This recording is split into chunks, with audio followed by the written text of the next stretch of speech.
ब्रह्मा मुरारे त्रिपुरांतकारी भानु शशि भूमिसुतो बुधश्च गुरुश्च शुक्र शनिराहु केतवः सर्वे ग्रहा शांतिकरा भवन्तु। ओंकार स्वरूप ब्रह्म परमात्मने नमः। श्री सद्गुरुभ्यो नमः। जय ब्रह्मदेव, जय ब्रह्मदेव, जय जय ब्रह्मदेव। ब्रह्मर्षि ब्रह्मज्योति ज्योतिष यूट्यूब चैनल में मैं आप सभी दर्शकों का हार्दिक अभिनंदन एवं स्वागत करता हूं। प्रिय दर्शकों, मैं फिर से उपस्थित हुआ हूं एक नया वीडियो लेकर के। ज्योतिष सीखिए के कार्यक्रम को लेकर के, ज्योतिष सीखिए के इस कार्यक्रम में मैं आप सभी दर्शकों का फिर से हार्दिक अभिनंदन एवं स्वागत करता हूं।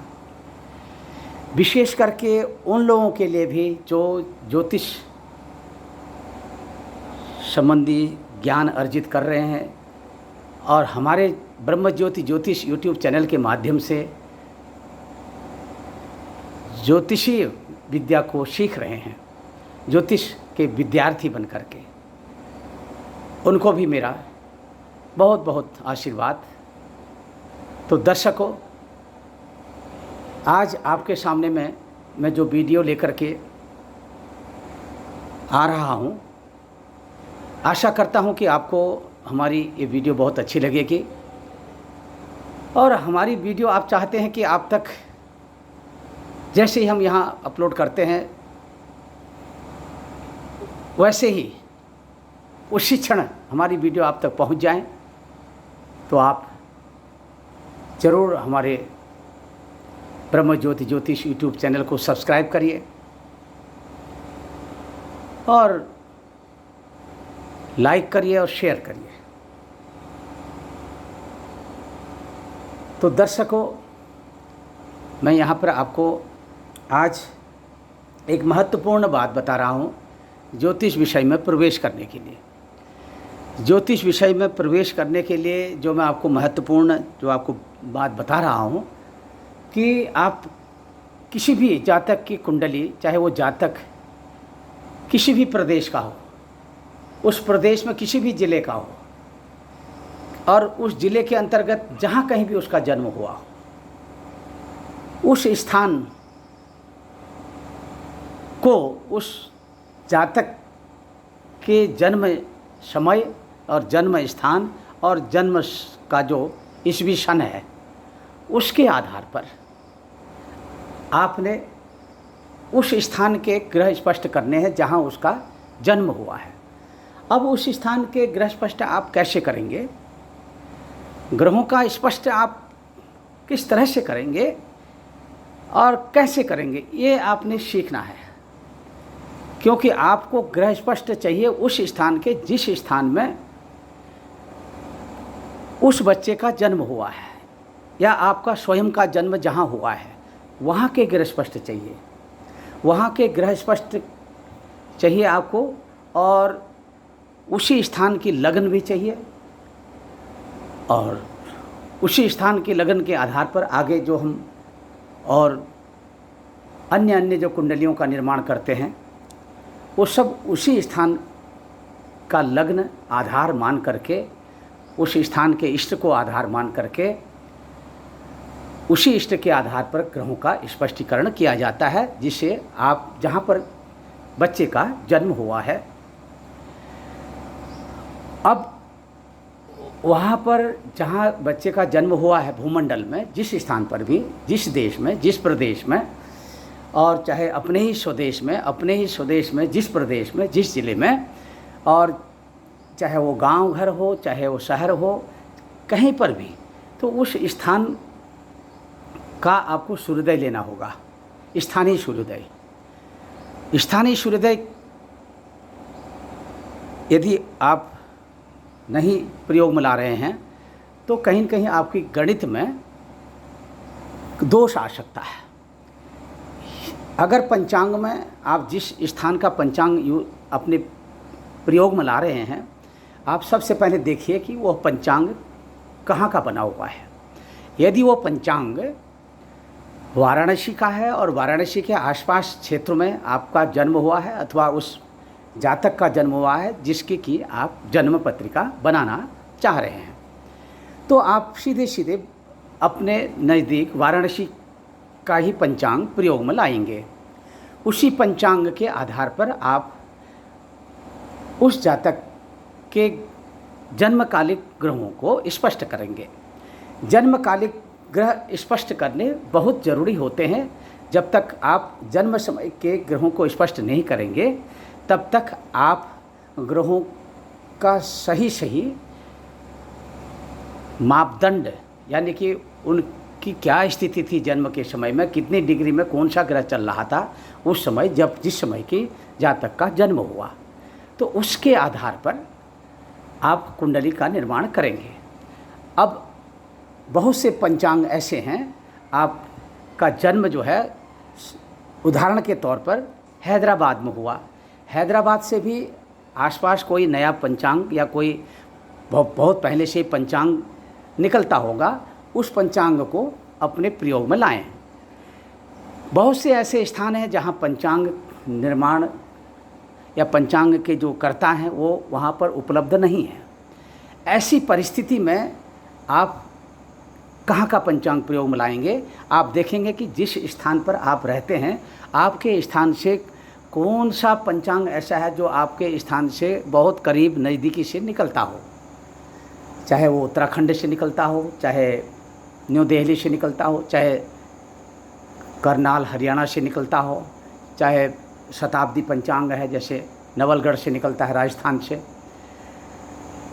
अब वाराणसी से भी बहुत सारे पंचांग निकलते हैं और बहुत से पंचांग उसमें सूर्योदय कालिक हैं, जिन्होंने सूर्योदय कालिक में सूर्योदय कालिक इष्ट को ही जो है उनने अपने प्रयोग में ला करके और दैनिक ग्रह वस्तु को किया है। अब उसी के आधार पर आप जब बच्चे का जन्म जिस समय हुआ है तो उसी के आधार पर गणित करना आसान हो जाता है। और जो पंचांग काफ़ी दूर के हैं और आपके पास स्थानीय पंचांग नहीं हैं, आप उदाहरण के तौर पर आप नवलगढ़ राजस्थान का पंचांग अपने प्रयोग में ला रहे हैं, जो राजस्थान से निकलता है नवलगढ़ से शताब्दी पंचांग, उसको अपने प्रयोग में ला रहे हैं, तो फिर आपको, क्योंकि आपके पास में जो सूर्योदय है, जो तिथि का मान है, जो नक्षत्र का मान है और जो योग का मान है, जो करण का मान है, वो आपके पंचांग में जो उपलब्ध रहेगा वो वहीं का रहेगा, नवलगढ़ का। अब नवलगढ़ के पंचांग से आपका जन्म उत्तराखंड में हुआ है, चंपावत ज़िले में हुआ है, चंपावत ज़िले के आसपास के कहीं गांव में हुआ है, अथवा नैनीताल, उत्तराखंड में एक ज़िला है नैनीताल ज़िला, तो नैनीताल ज़िला में हुआ हो, नैनीताल ज़िले में भी नैनीताल का जो मुख्य शहर है वहाँ, और या उसके आसपास हल्द्वानी, रामनगर, कहीं पर भी जहाँ भी हुआ हो, या फिर जैसे उत्तराखंड में गढ़वाली क्षेत्र है, गढ़वाल का पौड़ी गढ़वाल है, टेहरी गढ़वाल है, चमोली गढ़वाल है, और जैसे देहरादून वगैरह है, इन स्थानों से भी कुछ पंचांग ऐसे हमारे जो आजकल नवीन ज्योतिषी हैं उन्होंने भी निकालने शुरू कर दिए हैं, और जो अच्छी विद्वान कहे जाते हैं और विद्वानों की श्रेणी में आते हैं, क्योंकि जिनके अंदर विद्वता होगी वही पंचांग निर्माण कर सकते हैं, सभी नहीं कर सकते हैं, इसीलिए वो गणित का विषय है। और ये पंचांग जो हैं, आप इस तरह से पंचांग में जो स्थानीय सूर्योदय और तिथि नक्षत्र योग आदि का जो मान दिया रहता है, तो उसी के आधार पर आपने अपना स्थानीय जहाँ आपका जन्म समय है वहाँ के सब कुछ बनाना है, वहाँ का सूर्योदय बनाना है, वहाँ का तिथि का मान, उस दिन का नक्षत्र का मान, योग का मान, करण का मान, ये सब जो है, और उसके आधार पर फिर जो इष्टकाल बनाने की जो प्रक्रिया मैंने बताई है, उस इष्टकाल के आधार पर अब आपने देखिए आगे की जो ग्रह स्पष्ट करने की जो प्रक्रिया है वो भी आपने समझना है। अब ग्रह स्पष्ट आपने करना है, लेकिन आप पंचांग कहाँ का प्रयोग में ले रहे हैं, इस पर भी बहुत हम जोर देके आपको बताएंगे। पंचांग कहाँ का आप यूज कर रहे हैं, जहाँ का भी आप पंचांग प्रयोग में ला रहे हैं, तो वहाँ का पंचांग अब वहाँ के पंचांग के जो तिथि मान वगैरह, सूर्योदय का मान, स्थानीय मान जो भी है, अगर जैसे कि स्टैंडर्ड मान भी आप अगर मानते हैं तो स्टैंडर्ड टाइम तो पूरे भारतवर्ष का एक ही है, लेकिन आपने अपना स्थानीय मानक समय निकालना होगा, स्टैंडर्ड। तो उसी के आधार पर जो पंचांग का जो स्टैंडर्ड टाइम होगा उसे अपने यहाँ के स्थानीय समय में कन्वर्ट करना होगा। वहाँ से वहाँ का जो अंतर है, जहाँ का आप पंचांग प्रयोग में ला रहे हैं, तो वहाँ का भी आपने अक्षांश जानना होगा, वहाँ का रेखांश जानना होगा, और उसी के साथ अक्षांश, रेखांश, और जहाँ पर जन्म हुआ वहाँ का भी अक्षांश रेखांश जानना होगा। उसी के आधार पर जो आगे एक सारणी है, वेलांतर सारणी, वेलांतर सारणी से वेलांतर, जिस तारीख का जन्म है और जिस महीने का, उसके वेलांतर सारणी को भी यूज में लेंगे। वो सब मैं आपको अगली वीडियो में बताऊंगा। तो उसके आधार पर आप सारणी प्रयोग से ये सब लेंगे, तो उसके आधार पर भी रेखांतर संस्कार, वेलांतर संस्कार और देशांतर संस्कार, इन सब की अति आवश्यकता पड़ती है कुंडली निर्माण में। लेकिन सामान्यतया जब आपके पास स्थानीय पंचांग है और वहीं पर जन्म हुआ है, और उस आधार पर अब आपने, जब आप ये जान गए कि आपके स्थान का सूर्योदय ये है, और उस सूर्योदय के आधार पर, उस सूर्योदय के आधार पर आप, और आपने वहाँ का इष्टकाल बना लिया।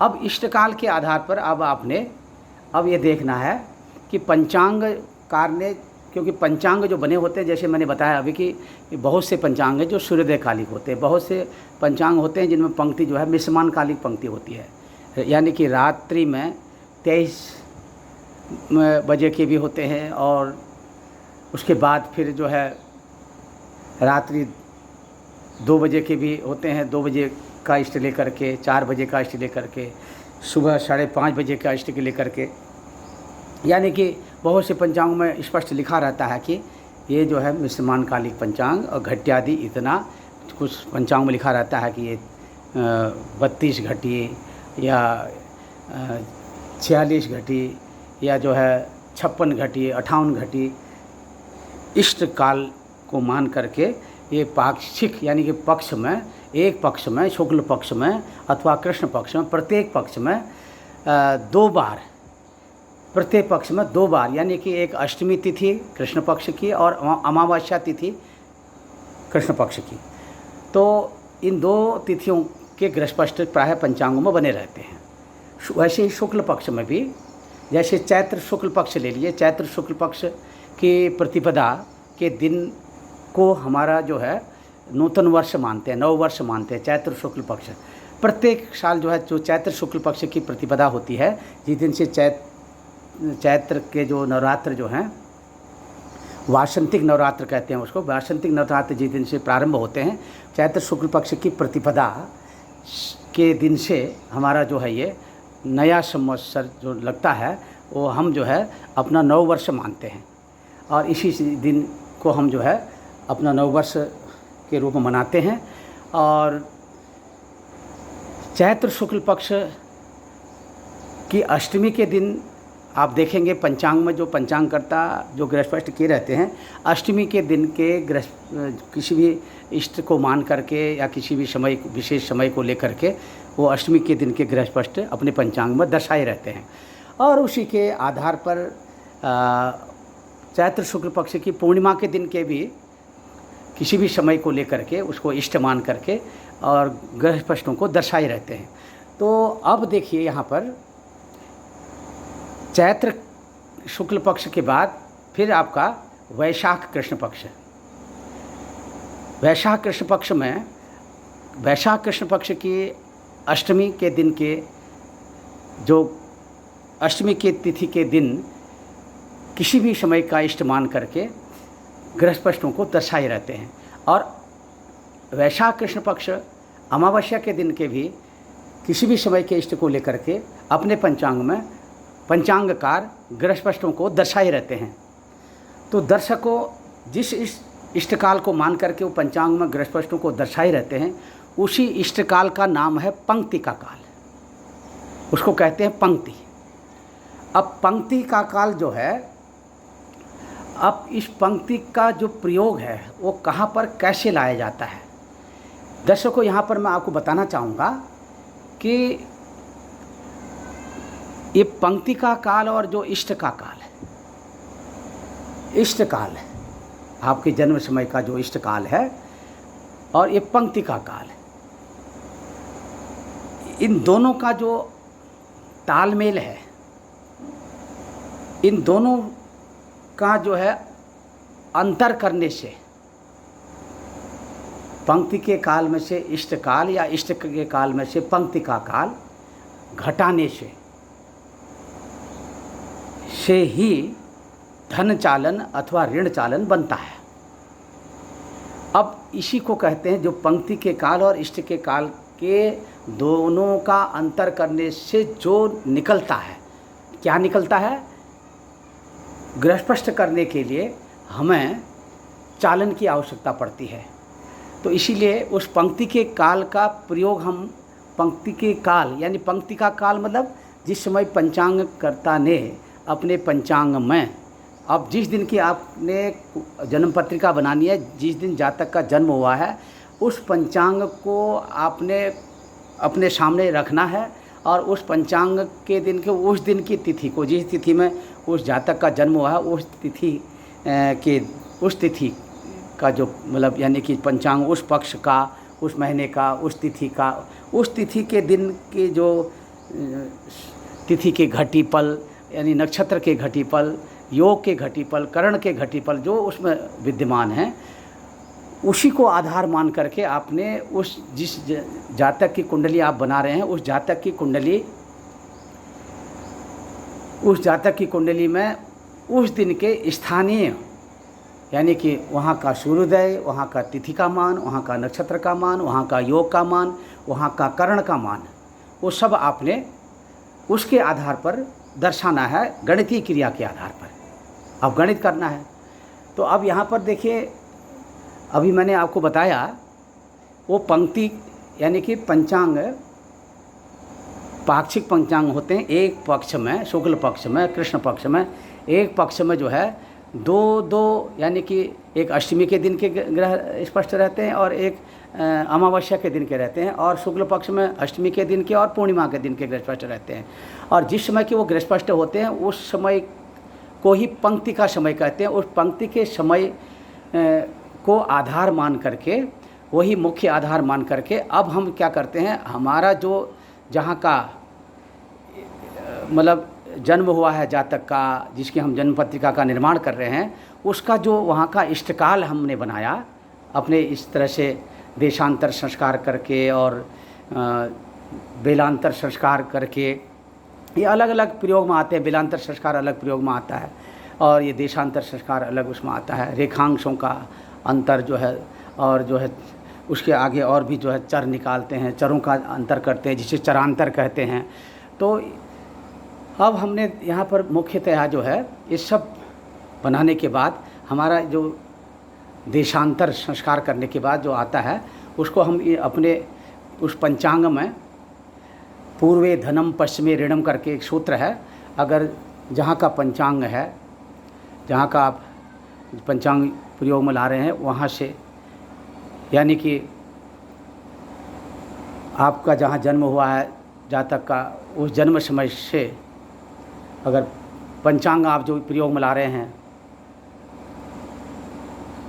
अभीष्ट नगर जहाँ है, जहाँ पर जातक का जन्म हुआ है, वहाँ से पूर्वे धनम, यदि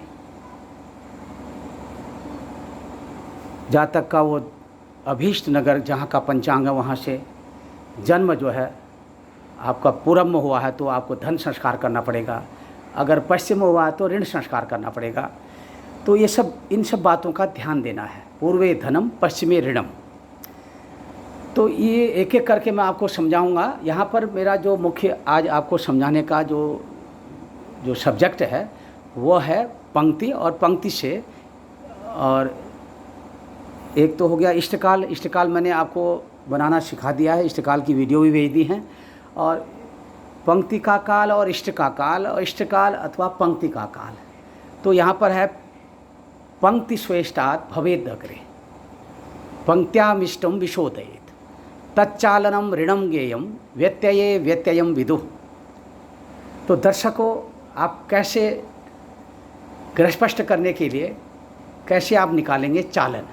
तो आइए, एक लंबी प्रक्रिया के दौरान जो मैंने अभी आपको व्याख्यान दिया है, एक लंबा व्याख्यान दिया है 20 मिनट का, और इस 20 मिनट के व्याख्यान के बाद अब आपको मैं बता रहा हूँ कि चालन आप कैसे निकालेंगे।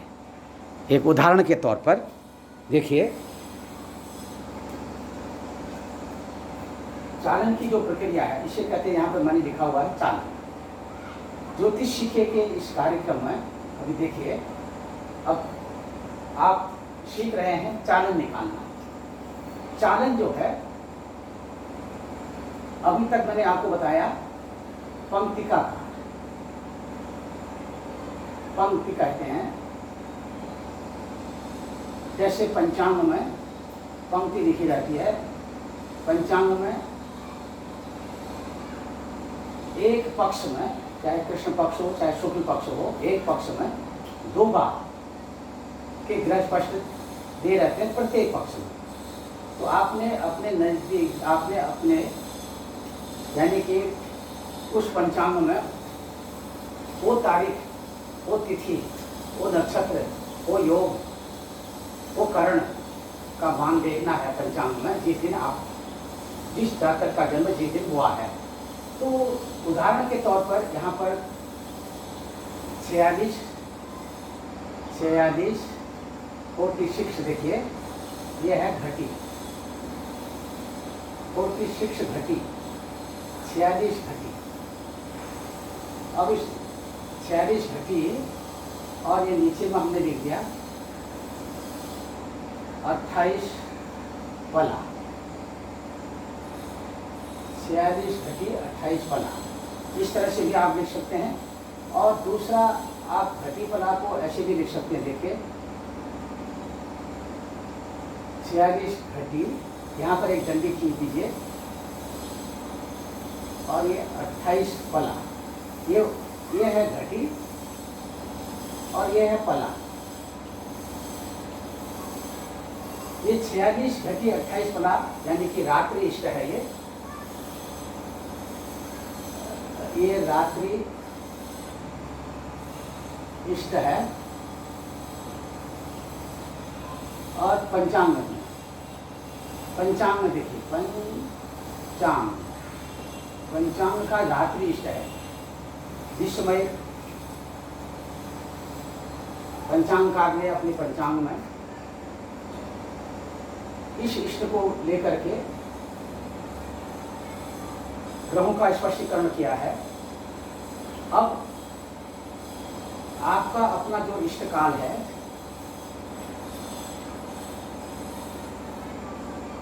अपना जो इष्ट काल है आपका, ये देखिए इष्ट काल।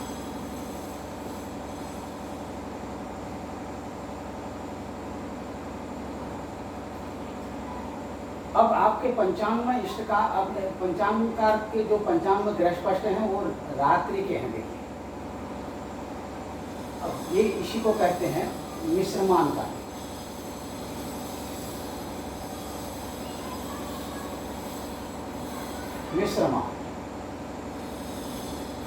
मिश्रमान कालिक ग्रह स्पष्ट करने के लिए ये मिश्रमान कालिक ग्रह स्पष्ट रहते हैं रात्रि काल के, मध्य रात्रि के आसन, यानी कि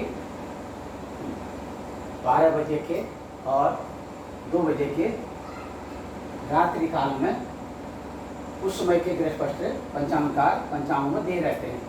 यदि इस तरह का पंचांग आप अपने प्रयोग में लाते हैं तो रात्रि इष्ट वाला, तो इसमें क्या है कि पंक्ति श्रेष्ठात् भवेद अग्रे पंक्त्यामिष्टम विशोदयेत् तच्चालनम ऋणम ज्ञेयम व्यत्यये व्यत्ययम विदुः। अब इसमें आपको एक फार्मूला लेना है। देखिए, जो फार्मूला मैंने अभी बोला है, पंक्ति श्रेष्ठा, यदि अपने इष्टकाल से पंक्ति का काल, जैसे इष्टकाल क्या है, अब यहाँ पर इष्टकाल उदाहरण के तौर पर 28 घटी है, ये घटी हो गया, 28 घटी इष्टकाल है। या मान लीजिए कि 28 घटी की जगह हम 38 घटी कर देते हैं। देखिए 38 घटी इष्टकाल है और यहाँ पर ये पला है, घटी और पला, ये इष्टकाल है। तो पंक्ति स्व इष्टार अपने इष्ट से पंक्ति का काल आगे हो यानी अधिक हो, तो पंक्त्याम इष्टम विशोधेत, इस पंक्ति के काल में से इस इष्ट काल को माइनस कर देना चाहिए, घटा देना चाहिए। तो 8 में से 0 घटेगा तो यहाँ 0 आएगा, 2 में से 2 घटेगा यहाँ पर 8 में से 0 घटेगा तो ये 8 आएगा। यहाँ पर थोड़ा ध्यान हो रहा है, 8 में से 0 घटेगा 8, 2 में से 2 घटेगा तो ये 0 आएगा। तो यहाँ पर जो है ये 8 पला, तो माइनस किया तो 8 पला यहाँ पर शेष बच गया। यानी कि 28 में से 20 घटाना है तो 8 आएगा। तो 8 जो है ये यहाँ पर पला, ये शेष पला है, यहाँ पर आगे लब्धि को पला है, 8 पला। अब इसको शेष भी न लिखें, 8 लिखें सीधे सीधे तौर पर। अब यहाँ पर देखिए इस 16 में से 8 घटाना है, 1 यहाँ ले लेंगे तो यहाँ 8 आएगा। अब यहाँ पर 3 बचेगा, 3 में से 3 माइनस करेंगे तो ये 0 हो जाए, कुछ नहीं का। तो 8 जो है ये, यानी 8 घटी 8 पला, 8 घटी 8 पला जो है पंक्ति श्रेष्ठा भवेद अग्रे पंक्त्याम इष्टम विशोधये, ये हो गया आपका ऋण चालन। यही हो गया आपका ऋण चालन, ये ऋण चालन हो गया। अब इस ऋण चालन के आधार पर ही आपने आगे ग्रस्पष्ट करते हैं। तो अब आप ग्रस्पष्ट करेंगे ऋण चालन के आधार पर। तो एक हो गया ऋण चालन, दूसरा होता है धन चालन, जहां पर देखिए पंक्ति जो है, पंक्ति का काल है 46 घटी, 28 पला, ये घटी और ये पला। अब देखिए एक पंक्ति का काल है, अभी इसको हम और अच्छे से लिख देते हैं। पंक्ति का काल यानी पंक्ति का जो समय है, पंक्ति कितनी है 46 घटी 28 पला और ये पंक्ति का काल है। और आपका जो इष्ट काल है यहाँ पर जिसकी आप कुंडली बना रहे हैं, उसका जो इष्ट काल है, इष्ट काल ये जो है 56 घटी 38, ये इष्ट है। 56 घटी 38 पला जो है ये इष्ट है, यानी कि इष्ट काल।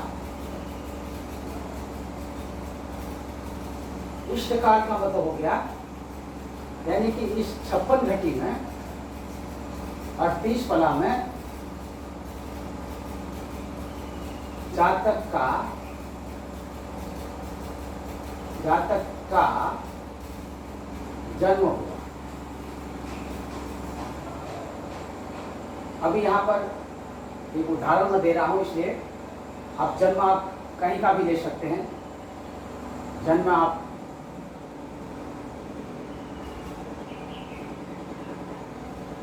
अल्मोड़ा का भी ले सकते हैं, यहाँ पर इसको अल्मोड़ा मान लीजिए।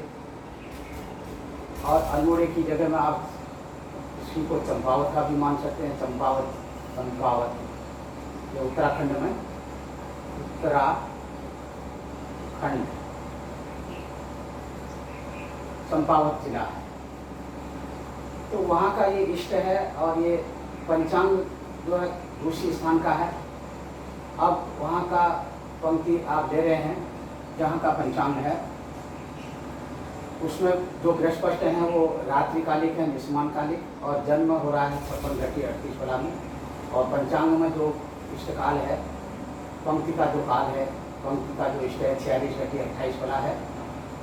अब आपको इसमें चालन निकालना है। व्यत्यये व्यत्ययम विदुः, यानी कि पंक्ति श्रेष्ठा भवेत् अत्रे पंक्त्याम इष्टम विशोधयेत्। पंक्त्याम इष्टम, पंक्तियों में जो है इष्ट का काल जो है उसको घटा देना चाहिए। उससे विपरीत क्रम में जो है इष्टकाल में से इष्टकाल ज़्यादा है, पंक्ति का काल कम हो गया। यहाँ पर क्या है, पंक्ति का काल ज़्यादा है, इष्टकाल कम है, तो ऋण चालन हो गया। यहाँ पर देखिए 8 में से 8 घटा 0, 3 में से 2 घटा 1। यहाँ डंडी दे देंगे, 6 में से 6 माइनस हुआ 0, और 5 में से 4 माइनस हुआ 5 में से 4 यानी 1। ये देखिए 10 और 10, ये जो 10 और 10 आया, ये 10 है घटी और ये 10 जो है ये है पला। अब ये चालन हो गया आपका धन चालन। धन चालन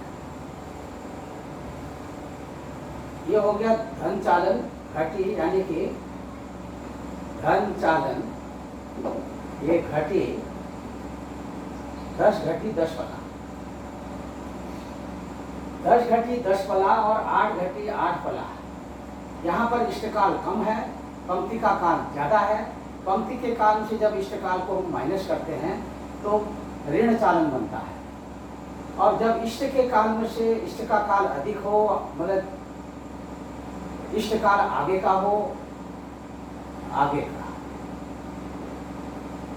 और पंक्ति का काल पीछे का कम हो, तो इसमें इष्ट काल में से जब पंक्ति का काल माइनस हो रहा हो, ऐसी स्थिति में धन चालन होगा। अब ये धन चालन अब गृहस्पष्ट होंगे। अब गृहस्पष्ट जो है इसी चालन के आधार पर ही होगा। इसके लिए दर्शकों चालन तक की प्रक्रिया मैं आज आपको बता रहा हूं अपने इस वीडियो के माध्यम से। आगे फिर मैं बताऊंगा कि इस चालन के आधार पर और सूर्य से लेकर सूर्य, चंद्र, मंगल, बुध, बृहस्पति, शुक्र, शनि, राहु, केतु, इन 9 ग्रहों का स्पष्टीकरण करना है। तो कहाँ कहाँ पर कौन कौन सी विधि आप अपने प्रयोग में लाएंगे, ये आपके सामने में है ऋण चालन, और ये आपके सामने में है ये धन चालन। यानी ये धन चालन है और ये ऋण चालन है। अब इसी के आधार पर इस चालन को, ये घट्यात्मक चालन है, देखिए घटी है फला है, इसी को आप जो है दिनात्मक चालन भी बना सकते हैं, वाराति कहते हैं, दिनात्मक चालन कहते हैं। उस दिन का, जिस दिन का जो मतलब जिस दिन जन्म हुआ है उस दिन का वार, वारादि चालन कहते हैं। वार की संख्या को रव्यादि क्रम से, रविवार के क्रम से जो है हम लेते हैं वार को। तो आगे मैं जैसे वारादि चालन का जो प्रकरण मैं आपको समझाऊंगा तो उसमें मैं आपको बताऊंगा कि यहाँ पर एक घट्यादि चालन है, इसमें ऐसे सीधे सीधे ऐसे ही ले लेते हैं। और ये जो चालन है, यानी कि चालन पहला जो चालन आया हमारा 8 8 आया। अब आपका जो ये 8 8 जो चालन आया, अब जिस जैसे सपोज करिए कि उदाहरण के तौर पर आपने सूर्य स्पष्ट करना है, सूर्य स्पष्ट करना है। ये सूर्य स्पष्ट पंचांग में तो ऑलरेडी जो है आपको दिखेगा, जिस पंचांग को आप यूज में ला रहे हैं, प्रयोग में ला रहे हैं, और जिस दिन का जन्म होगा वो दिन के गृहस्पष्ट आपको पंचांग मिलेंगे। लेकिन वो पंचांग जो गृहस्पष्ट होंगे वो इस इष्टकाल के होंगे, जो इष्टकाल यहाँ लिखा है। अब आपने उस पंचांग के इष्ट को और अपने इष्टकाल से माइनस कर दिया, और ये पंचांग का इष्टकाल है, या आपका खुद का इष्टकाल है जिसकी कुंडली आप बना रहे हैं, तो माइनस कर दिया तो ऋण चालन हो गया। अब ये ऋण चालन का मतलब आप समझ रहे हैं कि पंचांग में जो गणित पंचांग कार्य किया है वो है रात का। रात में भी जो है 12 बजे का, 2 बजे का 46 घटी के आधार पर जो सूर्योदय से 46 घटी के अंतर जो आप समझ लाएंगे तो वो जो है वो 12, साढ़े 12 बजे, 1 बजे के आसन्नकालीन जो है ये बीच का इष्टकाल बनेगा। लेकिन अब जो जन्म की स्थिति आ गई है वो 11 बजे और 10 बजे, 10-11 बजे, जहाँ का भी जन्म है, 10 बजे का जन्म है, 11 बजे का जन्म है, यानी जन्म काल जो है पहले का है। पंचांग जो देखिए, पंचांग में जो बृहस्पति हैं वो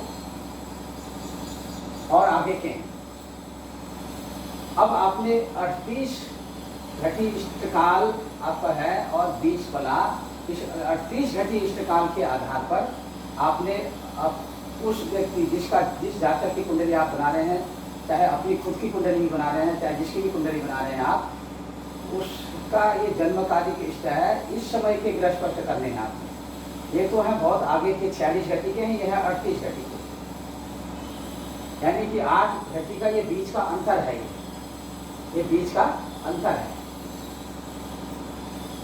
इसीलिए जन्म का जो समय है, जन्म का जो इष्ट है, उस समय और पंक्ति का जो जब पंचांग में जो बृहस्पति है उस समय, उसके बीच के अंतर समय को कहते हैं चालन। अब बृहस्पति करने हैं 38 घटी 20 फला, उस समय के बृहस्पति करने हैं। तो इसलिए यहाँ पर जो पंचांग में जो बृहस्पति, जैसे पंचांग में जो सूर्य स्पष्ट होगा उस दिन का, उस सूर्य स्पष्ट है, तो सूर्य स्पष्ट में से अपने जो हमारा जो है ये सूर्य की जो गति है, सूर्य की गति है 58, सूर्य की गति है 58 और 42, इसको गति कहते हैं और इसे कहते हैं विगति। एक गति हो गई, एक विगति हो गई। ये गति और विगति, अब ये है आपका चालन। चालन जो है जैसे 8 और 8, ये चालन है 8 घटी और 8 पला। अब ये गति और विगति 58 घटी और 42 विफला, ये गति और ये विगति, ये है चालन, ये है सूर्य की गति। सूर्य की गति से चालन को जो है गुणा करते हैं। ये गुणा करने का जो सिस्टम है मैं आपको अभी वीडियो में बताऊंगा, क्योंकि वीडियो का बहुत लंबा विस्तार हो जा रहा है। इसीलिए आज आप यहीं तक जानिए कि चालन 2 तरह का होता है। एक होता है धन चालन, एक होता है ऋण चालन। ऋण चालन कहिए चाहे धन चालन कहिए। उसी तरह से यहाँ पर देखिए इष्टकाल जन्म जो है आगे का है और पंचांग में जो बृहस्पति बनाए वो पीछे के हैं। इस स्थिति में जब इष्टकाल आगे का हो तो इष्टकाल में से पंचांग के पंक्ति के काल को घटा देते हैं। जब इष्टकाल में से पंचांग का काल घट रहा है तो ऐसी स्थिति में ये धन चालन होगा, ये धन चालन होगा। धन चालन क्या हो गया? 10 घटी और 10 पला। आप इसी क्रम में जो है ये चालन निकालने की जो प्रक्रिया है इसी क्रम में है और ऐसे ही आप सीखेंगे। और चालन का मतलब ही यही है कि चालन को ही जो है गति विगति से हम गुणा करते हैं, मल्टीप्लाई करते हैं। गुणा करने के बाद फिर जो है आगे जो हमको जो उत्तर मिलता है, जो आंसर मिलता है, जो हमारी लब्धि आती है, उस लब्धि को जब चालन धन होता है तो धन चालन को पंचांग की पंक्ति में हम क्या करते हैं, पंचांग पंक्ति में जोड़ देते हैं। पंचांग में जो बृहस्पति रहता है, सूर्योदय जैसे सूर्य स्पष्ट है उसको जोड़ देंगे। जोड़ देंगे तो वो आगे का आ जाएगा, जहाँ पर जन्म 56 घटी 38 ये इष्टकाल है, तो यहाँ के ग्रह बन जाएंगे। अगर चालन ऋण है तो यहाँ पर हम उस सूर्य स्पष्ट जो होगा, सूर्य स्पष्ट जो पंचांगकार ने अपने पंचांग में किया होगा, उस सूर्य स्पष्ट में से हम यहाँ पर देखिए अपना जो हमारा लब्धि फल होगा स्पष्ट करने के बाद में उसको माइनस कर देंगे, तो 38 घटी 20 वाला जो है इष्टकाल है, इस समय का वो स्पष्ट यानी सूर्य स्पष्ट हो जाएगा। सूर्य स्पष्ट जो 38 घटी 20 इसका हो जाएगा, क्योंकि उससे पहले हमने तमाम जो संस्कार हैं अपने देशांतर रेखांतर संस्कार आदि करके वो सब करने के बाद में सूर्योदय में भी जो संस्कार करना होता है वो सब करने के, वेदांतर संस्कार आदि जो करना होता है सब करने के पश्चात तब हमें जो है इस नतीजे पर जाना पड़ता है कि अब हमारी लब्धि हमें क्या मिली और कहाँ का जन्म है, कैसे हम जो है उस इष्टकाल जो जिसमें जन्म हुआ है उसको इष्ट घटिका कहते हैं, जन्म समय की इष्ट घटिका। उस इष्ट घटिका के समय के हमने ग्रह स्पष्ट बनाने हैं कि उस समय ग्रहों की पोजीशन क्या थी, उस समय जो है सूर्य कितने अंश पर चल रहे थे, सूर्य देवता किस अंश में चल रहे थे, चंद्र देवता किस नक्षत्र के अनुसार किस राशि पर चल रहे थे, भौम देवता किस राशि के कितने अंश तक चल रहे थे, बुध देवता किस राशि से कितने अंश तक चल रहे थे, जिसमें जातक का जिस इष्ट घटिका में जितने जन्म समय में उसका जन्म हुआ उसके आधार पर। इसीलिए जन्म समय का भी शुद्ध होना जरूरी है। सब कुछ स्थानीय होगा, चाहे वो मानक समय के आधार पर हो चाहे अपने स्थानीय समय के आधार पर हो, तो दो तरह से जो है समय का निर्धारण किया जाता है। तो इसमें मुख्यतया अगर स्टैंडर्ड समय के आधार पर आप सब कुछ स्टैंडर्ड कर रहे हैं, तो स्टैंडर्ड के आधार पर अगर आप कुंडली का निर्माण कर रहे हैं तो ऐसी स्थिति में सब जगह आपको स्टैंडर्ड टाइम नहीं लेना पड़ेगा, फिर आपको वहाँ का स्टैंडर्ड टाइम बनाना पड़ेगा जहाँ जन्म हुआ है। एक तो होगा मुख्य स्टैंडर्ड टाइम जो पूरे भारतवर्ष के लिए एक है, एक स्टैंडर्ड टाइम फिर आपने अलग से लेना पड़ेगा, स्थानीय स्टैंडर्ड टाइम बनाना पड़ेगा। तो अब स्थानीय स्टैंडर्ड टाइम ज़्यादातर लोग न बना करके उसको सीधे अपने यहाँ का स्थानीय मानक समय बना देते हैं, जिसको वो अपने प्रयोग में विधि में लाते हैं उपयोग में। तो दर्शकों, आज मैं अपनी वाणी को यहीं पर विराम देते हुए आगे की प्रक्रिया अपनी अग्रिम वीडियो के माध्यम से मैं आपको बताऊंगा, भाग 8 में या जो भी बनेगा जिस हिसाब से। ये भाग 7 में जो है इसका भाग है 7, भाग 7 में आपको बता रहे हैं चालन निकालना। तो मैं समझता हूँ कि आपको ये हमारी वीडियो अच्छी लगेगी, अच्छे से आप समझेंगे। यदि कहीं पर आपको नहीं समझ में आ रहा हो तो आप कमेंट बॉक्स में भी आप हमको कमेंट कर सकते हैं, मैं आपका उत्तर दूंगा और आपकी समस्या का समाधान करूंगा। तो इसलिए इन्हीं शब्दों के साथ मैं अपनी वाणी को विराम देता हूँ। सर्वे भवन्तु सुखिनः, सर्वे सन्तु निरामया, सर्वे भद्राणि पश्यन्तु मा कश्चित् दुःखभाग् भवेत्। ओम पूर्णमदः पूर्णमिदं पूर्णात् पूर्णमुदच्यते पूर्णस्य पूर्णमादाय पूर्णमेवावशिष्यते। हरि ओम शांति, हरि ओम शांति, हरि ओम शांति।